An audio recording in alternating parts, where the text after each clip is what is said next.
Ay portion ng Firebird Farm Management.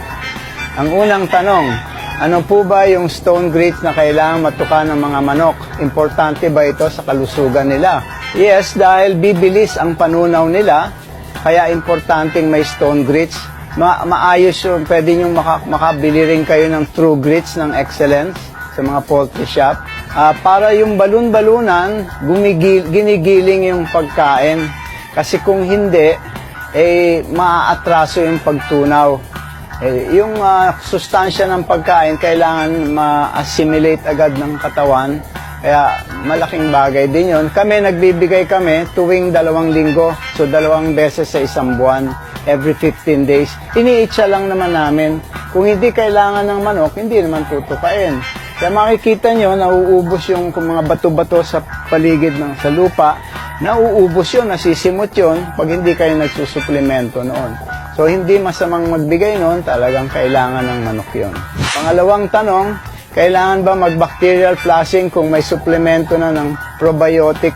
Kung hindi malinis ang farm ninyo, kulang kayo sa oras, magulo, medyo madumi, kailangan kayo mag-bacterial flush. Hindi naman kami nagbabacterial flush dahil malulusog sila at nagbibigyan nga namin sila ng probiotic. Tignan nyo, kung ang manok may mukhang mahina o may mga nagkakasakit, siguro, bacterial flush ninyong lahat. Nasa sa tipo ng mga manok, kung malulusog sila at malinis ang lugar ninyo, nagdi-disinfect kayo, hindi kailangan.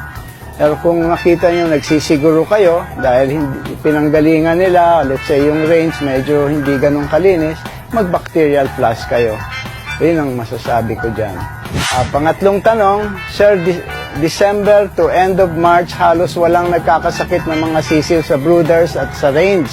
Noong tumindi init, umpisa ng ulan, may tinamaan na ng sipon, halak, at maga ng mata. Naging problema, ano po bang mabisang gamot para pagka nakita namin meron na nag-uumpisang tamaan, ganun din, habang maganda yung panahon, pag yung December, January, February, konting-konti lang ang tinatamaan dyan. Pero kailangan mag-ingat na kayo, pag alam nyo nang papasok yung tag-init, mag-suplemento na kayo. Ang ginagawa namin, unang linggo, pag kayo nagpaalpas na sa range, unang linggo pa lang, bigyan nyo na ng Ambroxetil, 3 araw sa tubig. Parang prevention yan. Inaantabayanan nyo na baka may stress sila dahil sa tindi din ng init. And then, yung susunod naman na linggo, Tepox naman na ibigay nyo, 3 araw din, araw-araw. Tapos magpalipas kayo ng 1 araw, bigyan nyo ng vitamins and minerals para tumibay din ang katawan nila. Tsaka, siyempre, kailangan binakunahan din ninyo. Kailangan may programa kayo ng pagbabakuna. Mababasa rin naman ninyo yan sa libro kong B-Boy's World of Cockfighting. Nandun lahat yan. So, may guide kayo.